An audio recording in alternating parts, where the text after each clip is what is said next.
Live from Fargo and serving you on TV, online, and on the go. This is Valley News Live at 6. It's very limited that you can have a cancel for any reason type insurance. I knew that I would need to start saving early because it's a lot of money. Concerns over the coronavirus have potentially cost some students at Minnesota State University Moorhead thousands of dollars. They were planning to leave on an overseas trip when the chancellor pulled the plug. Valley News Team's Joshua Pagaro has word of advice from travel experts if you're considering canceling a trip. Andy Wood says she was planning to leave this week to study abroad in Costa Rica. I want to go into conservation biology, and to enter an absolute reserve is kind of the dream. Wood says the dream was crushed after the Minnesota State Chancellor decided to bar any international travel. We got that news at 8 o'clock on Friday night, so 5 days before we were supposed to leave. It's, obviously really devastating. MSUM's president says it's working with the impacted students on the change. The students had been looking forward to this trip all year and had paid it in the beginning of the semester, where it was included with their tuition and their fees. Wood says she paid $2,400 and just learned that MSUM will only reimburse the 21 students for a quarter of that. I think if we're not going to be able to use them, we should be getting that money back.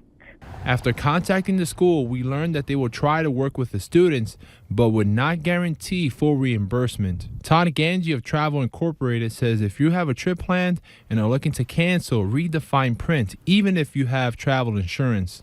I would think of 90% of the time, if you're getting a travel insurance, there's probably some restriction to it, and it's not just a, I don't feel like going cancellation. Ganji says people who've booked trips with his agency have called, but mostly to ask questions. Our clients are probably booking things far in advance, so they're just kind of wondering what might happen this summer, and obviously we don't know what's going to happen this summer. If you're traveling, health experts say to wash your hands often and to cover your mouth when sneezing or coughing. In Moorhead, Joshua Pagaro, Valley News Live. We did check in with other colleges and universities. NDSU did say that it's restricting travel to China, Italy, and South Korea and are monitoring the situation. Minnesota's Governor Tim Walz and other officials today explained the state's preparation plans to respond to the coronavirus outbreak.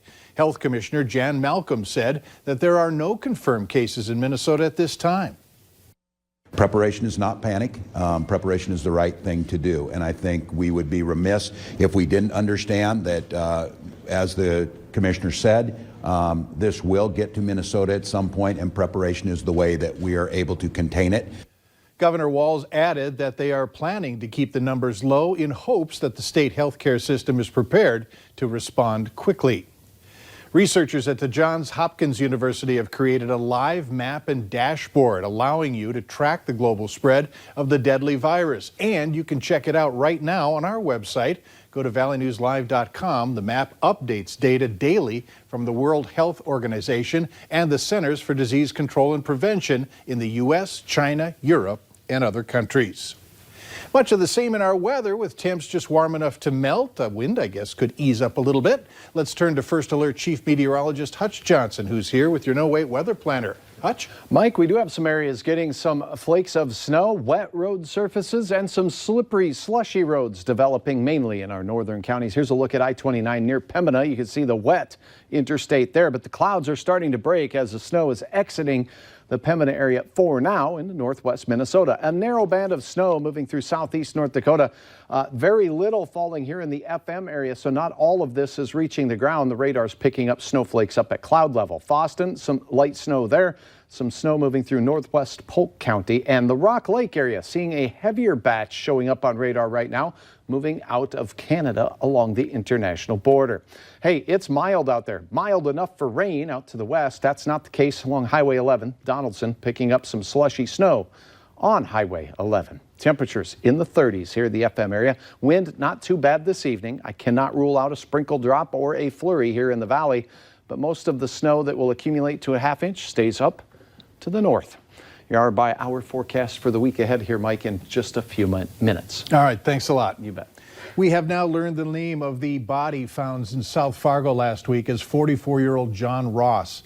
Ross was found shortly before 3 last Thursday afternoon near the river about a block away from the Villa Maria at 3102 South University Drive. The death isn't considered to be suspicious, although investigators say it's too early to tell if cold weather is to blame. A snowmobile crash in Wadena County, Minnesota killed an 18-year-old. Authorities say it happened Saturday afternoon in Staples, Minnesota. Investigators found Paul Peterson dead at the scene. He was meeting his family at a local restaurant and took off before the rest of them to continue his ride. He was found by his father after he crashed. The woman accused of a gruesome murder in Hitterdal, Minnesota in the spring of 2018 will spend more than 30 years in prison. 36-year-old Kayla Westcott took an Alford plea in January to aiding and abetting murder in the death of Troy Yarbrough. Westcott's plea deal led to a sentence of just over 32 years. She'll be eligible for parole in just over 20 years. Westcott's then boyfriend, Jason Jensen, is already serving 38 years in prison after pleading guilty in April of 2019. Authorities are currently looking for an individual they believe stole an ATM. The Pembina County Sheriff's Office took to Facebook with a picture of the vehicle that you see on your screen right now. They say it belongs to the suspect. The ATM was taken from Maddie's Bar in St. Thomas, North Dakota Sunday morning. If you have any information on the theft or the owner of this red pickup, call authorities on the phone number on your screen. In West Fargo, police are warning you of a new phone scam. Scammers have been utilizing the police department's name and possibly using software to mimic the West Fargo Police Department's phone number to trick people into providing payment through gift cards. At least one person says that they were told that the warrants were out for their arrest and that they were directed to purchase gift cards to pay the fine.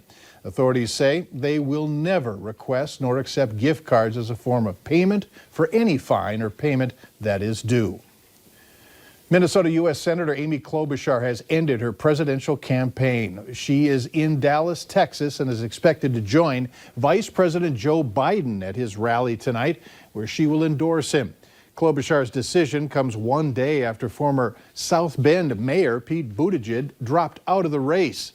Despite a strong third-place finish in New Hampshire's primary, Senator Klobuchar has always been behind her moderate rivals in every other state. Look for coverage of her expected comments tonight on Valley News Live, 10 at 10. 2 houses in Fargo have been declared dangerous buildings by the city. The homes are on the corner of 2nd Avenue South and 15th Street. Inspectors found several issues, including an infestation of rodents, rotten wood, and a cracking foundation. One of the houses has been the subject of complaints dating back to 2006. The owner, who is Richard Nelson, declined talking with us on camera, but he did say the city is picking on him. Spicy Pie in Grand Forks has closed its doors. Officials saying the closure for the foreseeable future is due to a recent health issue of the store manager, Andy Gores. Although details of the health issue were not mentioned, a GoFundMe account has been set up to help him. You can find it on our Valley News Live app. North Dakota Governor Doug Burgum is looking for a few good musicians to join the governor's band, orchestra, and choral programs for 2020. Community and church bands, orchestras, and choirs across the state are eligible to apply. The winners will be based on musical talent, achievement, and community involvement. The groups will perform at official state functions held throughout the year. You should submit your applications by March 13th, and you can go to this link for more information. Later on Valley